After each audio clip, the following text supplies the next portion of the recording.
அனுபவம்னு ஒரு யூடியூப் சேனல்லேருந்து முருகதாஸ் பேசுகிறேன். அவர்களே நல்லா இருக்கீங்களா? எப்படி இருக்கீங்க? நிகழ்ச்சிக்கு போகலாங்களா? இந்த எபிசோடில் நம்ம பார்க்க போகிறது குழந்தை தொழிலாளிகளை வேலையில் அமர்த்துவது குற்றம். இப்போது சென்ற ஒரு எபிசோடில் இந்த 18 வயது கீழே உள்ள தொழிலாளர் இருக்காங்களா பார்க்குறதுக்கு ஒரு ரெய்டு வந்தாங்க, இன்ஸ்பெக்டர் ஆஃப் ஃபேக்ட்ரிஸ் அப்படின்ட்டு நான் சொல்லியிருந்தேன். இப்போது ஒரு 10-15 வருஷம் 12 வருஷம் கழிச்சு ஒரு ஆளில் மேனேஜராக ஜாயின் பண்ணேன். ஜாயின் பண்ணும்போது அந்த முறையில் சொன்னாங்க. அவர் பாதி நாள் வெளிநாட்டிலே இருக்கிறவர். ஃபேக்ட்ரி ஒரு மாதம் 2 மாதம் தான் ஒருத்தர் வருவார். அவ்வளோ பிஸியானார். பெரிய ஆள் பிஸியானார். எல்லாமே ஏற்றுமதி தான். அவர் என்ன சொன்னார், ஆக்சுவலி குழந்தை தொழிலாளிகள் வேலைக்கு வைக்கிறது ரொம்ப கஷ்டம், ரொம்ப குற்றமாக ஆகும். ஆனால் எனக்கு என்னமோ வேலை பக்க தொழிலாளியில் குழந்தை தொழிலாளி இருக்க மாதிரி தெரியுது. நீங்கள் அவங்கள யாருன்னு கண்டுபிடிக்கணும். கண்டுபிடிச்சி அதை ஏஜென்ட்டை கூப்பிட்டு பேசி நயமாக பேசி அனுப்பிவிடணும். அது எவ்வளோ சீக்கிரம் பண்ண முடியுமோ அவ்வளோ சீக்கிரம் பண்ணணும். இன்னொன்று, அதனால் ஒர்க்கு பாதிக்கப்படக்கூடாது. நான் கீழே இறங்கி ஒவ்வொரு 12 வயசு மேலே இருக்கா அப்படின்னு பார்த்துக்க முடியாது. இதுதான் உங்கள் முதல் டாஸ்க் அப்படின்னு சொல்லி கொடுத்துருங்க. சரின்ட்டு நாங்கள் எல்லாமே என்ன உள்ள பண்ணோம்னா, எல்லோரும் ஆதார் கார்டு கொடுத்துருப்பாங்க, ஜெராக்ஸ் காப்பி கொடுத்துருப்பாங்க.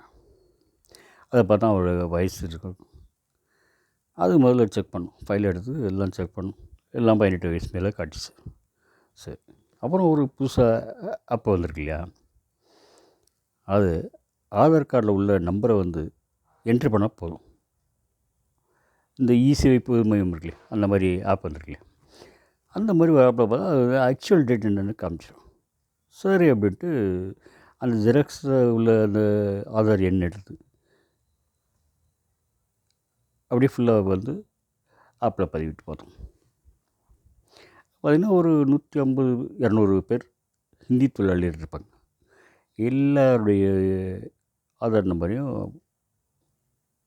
ஃபீட் பண்ணோம். ஃபீட் பண்ணிங்கன்னா அதில் ஒரு 6-7 கார்டு டேட் ஆஃப் பர்த் வித்தியாசம் கிடச்சி.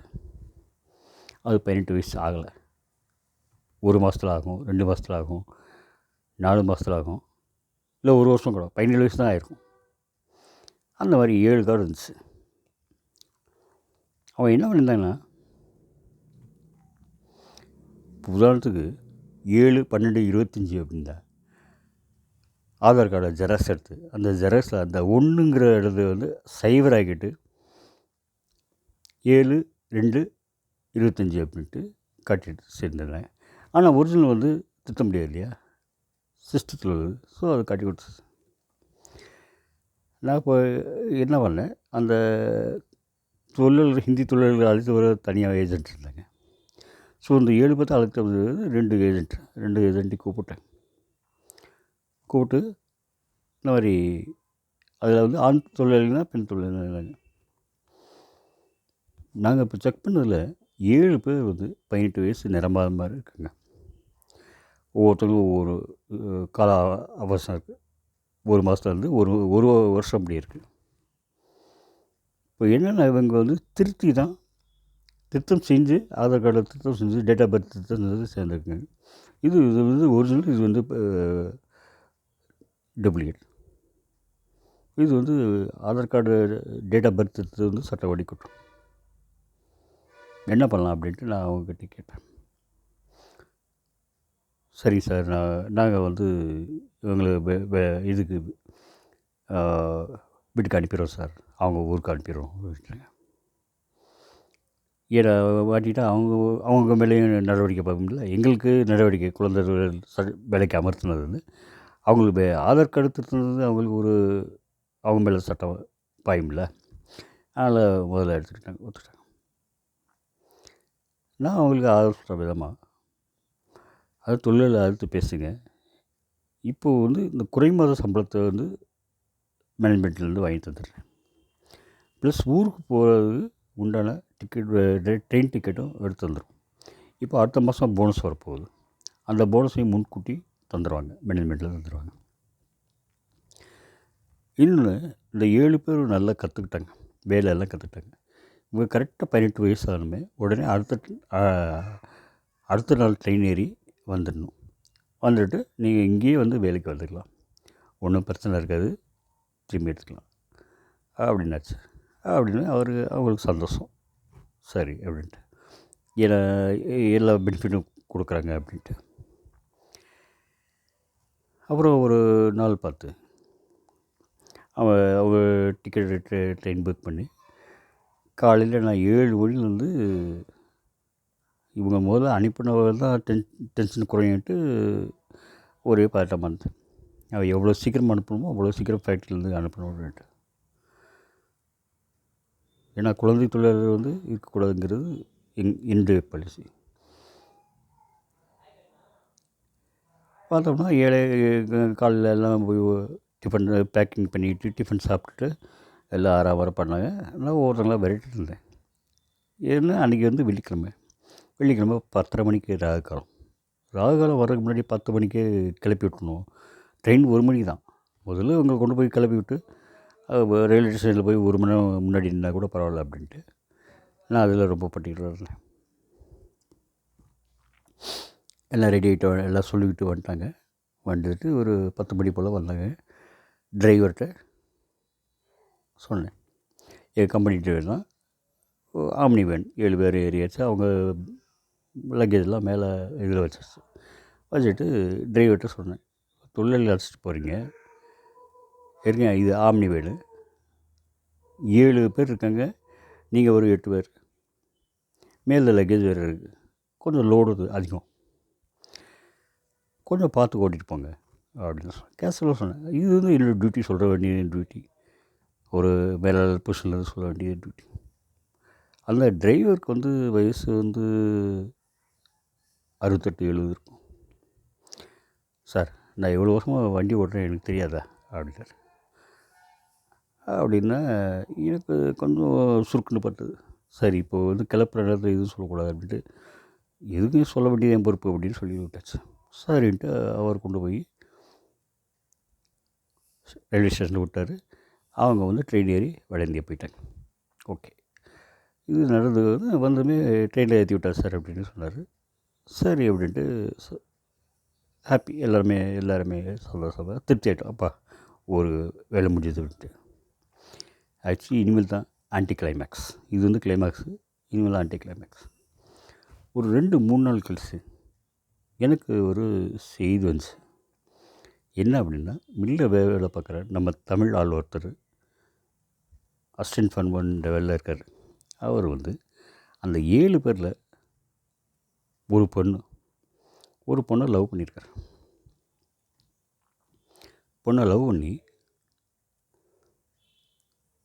அந்த ஸ்டேஷன் போகிற வழியில் ஏற்கு கூட்டிகிட்டு போயிட்டார். அவங்க வீட்டுக்கு கூட்டிகிட்டு போயிட்டு அவங்க வீட்டை வச்சுட்டு இவங்க கூட அவங்க அந்த பொண்ணு வீட்டுக்கு ஊர் போல் அங்கே தான் தங்கியிருக்கு விட்டு. நான் முதல்ல டிரைவரை அழைச்சி கூப்பிட்டு அன்றைக்கி நீங்கள் போய் 7 பேர்த்தையும் கூட்டி விட்டீங்களே அப்படின்னு. அப்புறம் ஆமான்ட்டார். அப்புறம் கொஞ்சம் இது பண்ணி கேட்டாமே, இல்லை சார், அந்த ஒரு பொண்ணு மட்டும் இறங்கிடுச்சு, அந்த ஒரு அசிஸ்டன்ட் ஃபார்ம் வந்து கூட்டி போயிட்டார், நான் இது ஏன் என்கிட்ட சொல்லலை அப்படின்னு பிடிச்சி அவர் கூட சத்தம் போட்டுவிட்டு, உங்கள் பேத்தி எந்தெந்த மாதிரி பண்ணிங்களா அப்படின்ட்டு சொல்லி சத்தம் போட்டுவிட்டு அனுப்பிவிட்டு, அப்புறம் அந்த பையனை கூப்பிட்டு விசாரிச்சு உண்மையா அப்படின்ட்டு. ஆமாம் அப்படின்னு ஒத்துக்கிட்டான். அவர் சொன்னேன், தம்பி, நாங்கள் இங்கே அனுப்புகிறதே வந்து அந்த பொண்ணுங்க வந்து 18 வயசு கீழே இருக்கிறத சொல்லி தான். இந்த நிலையில் நீ இந்த மாதிரி பண்ணால் அது வந்து போலீஸ் கேஸ் ஆகும். போலீஸ் கேஸ் ஆச்சுன்னா போக்சோ சட்டத்தில் உடனே வந்து 7 வருஷம் உள்ள தள்ளிடுறாங்க, மைனர் பொண்ணை கடத்தணுன்ட்டு. இது ஒழுங்கினமான செயல் இல்லையா அப்படின்னு சொல்லி கொஞ்சம் அதட்டினமே. சரிங்க சார், நான் எழுதி கொடுத்து போயிடுறேன் அப்படின்ட்டு எழுதி கொடுத்துட்டு சேர வேண்டிய நிலுவையெல்லாம் வாங்கிட்டு கிளம்பிட்டோம். எங்கள் மில் மேனேஜ்மெண்ட்டும் சொல்லிடுச்சு, உடனே அனுப்பிவிடுங்க அப்படின்ட்டு. ஸோ அனுப்பிவிட்டுச்சு. அனுப்பிவிட்ட பிறகு இந்த நியூஸ் வந்து கொஞ்சம் கொஞ்சமாக பரவி ஒரு 2, 3 மந்த்ல எல்லாம் ஃபுல்லாக மில் ஃபுல்லாக பரவி அந்த 2 ஏஜென்ட்டுக்கு பக்கத்தில் வாங்க. அப்போ பார்த்தா ஹிந்திக்காரங்கெல்லாம் டென்ஷனாக இருக்குங்க. அந்த பையன் வெளியே வந்தால் அவளை ஒரு வெளியே ஒரு பாடம் கற்றுறணும் அப்படின்ட்டு. என்கிட்ட 2 பேர் வந்தாங்க. 2 ஏஜென்ட்டும், ஏன் சார் நீங்கள் என்ன சார் அந்த பையனை வந்து அனுப்பிட்டீங்க அப்படின்னு. அப்போ அவன் வந்து ஒழுங்கீனமான செயல் செஞ்சால் அதனால தான் அனுப்பிடுவோம், மேனேஜ்மெண்ட் வந்து அனுப்பிடுச்சு அப்படின்னு. இல்லை சார் நீங்கள் எங்ககிட்ட ஒப்படைச்சிருக்கணும் அப்படின்ட்டாங்க. அப்புறமே பார்த்தா கொஞ்ச நாள் பார்த்தா அந்த ஏஜென்ட்டே வந்து அடுத்த நாள் வந்து சொன்னான், ஆக்சுவலி அந்த பொண்ணு வந்து என்ன அப்படின்னா அவள் வந்து மாற்றம் தாய் பொண்ணு. அவங்க அம்மா வந்து இறந்துட்டாங்க, மாற்றம் தாய் பொண்ணு. இந்த லவ் மேட்டரில் அந்த தாய்க்கு தெரிஞ்சிருக்கு. அந்த தாய்க்கு தெரிஞ்சுட்டு அந்த பொண்ணு வந்து இப்போ எப்படி கல்யாணம் பண்ணிட்டு எப்படி இருந்தாலும் பரவாயில்ல, எனக்கு ஒன்றும் இல்லை அப்படின்னு சொல்லியிருக்கு. ஸோ அது அது அந்த தைரியத்தை தான் இவன் வந்து கூப்பிட்டு போயிருக்கான். இப்போ வந்து அந்த பையன் வந்து அப்ஸ்கண்டிங், இங்கேயோ ஒரு இது மாதிரி 18 வயசு நிறையல அப்படின்னு இங்கே ஒரு போய் அப்சண்டிங் ஆகிட்டான். எங்களுக்கு வேலை விட்டு போயிட்டான், அப்சண்டிங் ஆகிட்டான். அப்புறம் 18 வருஷம் மேலே கல்யாணம் பண்ணிக்கிறான் போல இருக்கு. அப்போ நான் எனக்கு தெரிய வந்தது.